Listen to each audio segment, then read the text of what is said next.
Somebody asked me about the flipping a coin for the gal to be arrested for reckless driving or not. I took a little walk to think about it, to try to figure out how I feel about it. And I watched the video a couple times. Again, think about it, try to figure out how I felt about it.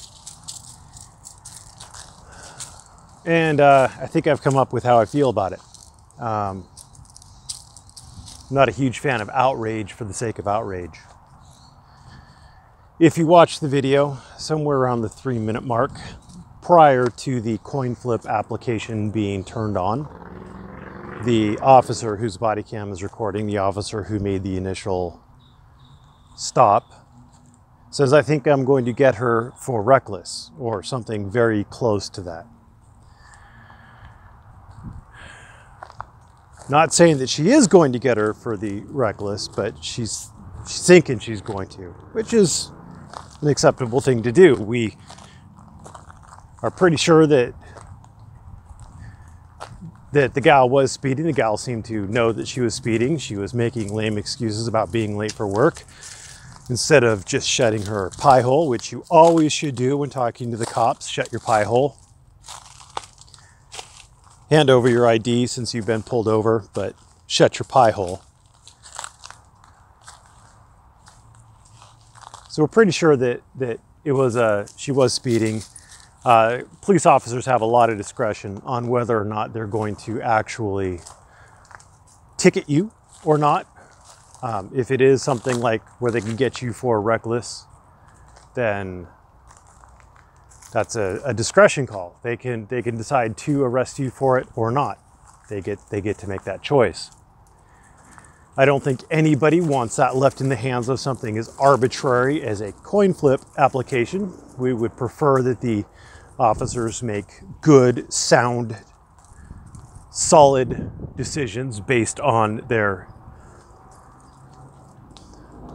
experience and knowledge and understanding of the situation, their belief that the person will continue to act in a reckless manner, etc., etc., etc., and not leave it to a coin flip.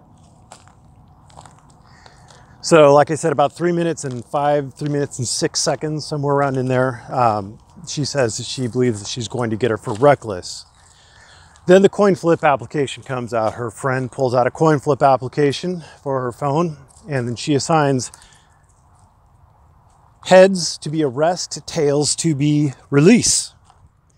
It comes up tails. You may notice, however, that she was arrested instead. That seems to me to be an indication that it was actually the officer exercising the officer's discretion on whether or not to make the arrest, which is what we would want. However, it didn't look good.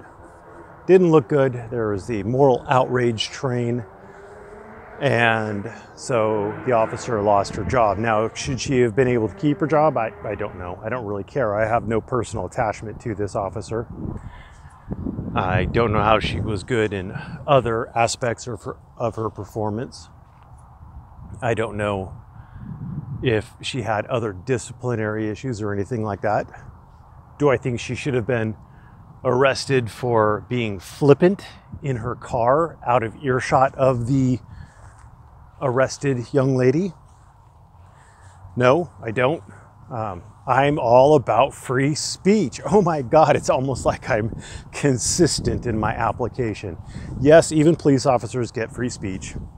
You know, at this point, though, you shouldn't be terribly shocked, because I've also argued for the free speech rights of David Warden, a convicted sex offender, for Time to Stand, who's apparently a convicted child molester. Now, I don't condone any of their actions, but yeah, free speech. Everybody gets free speech. That is the fundamental bedrock of the Constitution, or at least the First Amendment. So, yeah, I don't think it was an abuse of discretion. It didn't look good. There was the public outcry. The moral outrage train rolled into town, choo-choo, and an officer lost her job because she wasn't thinking. I don't think it was necessarily warranted by just that action, but who knows what else she had in her background. So there you go. There are my thoughts on it. Please feel free to call me a bootlicker in the comments below. Thanks for watching. Have a great day.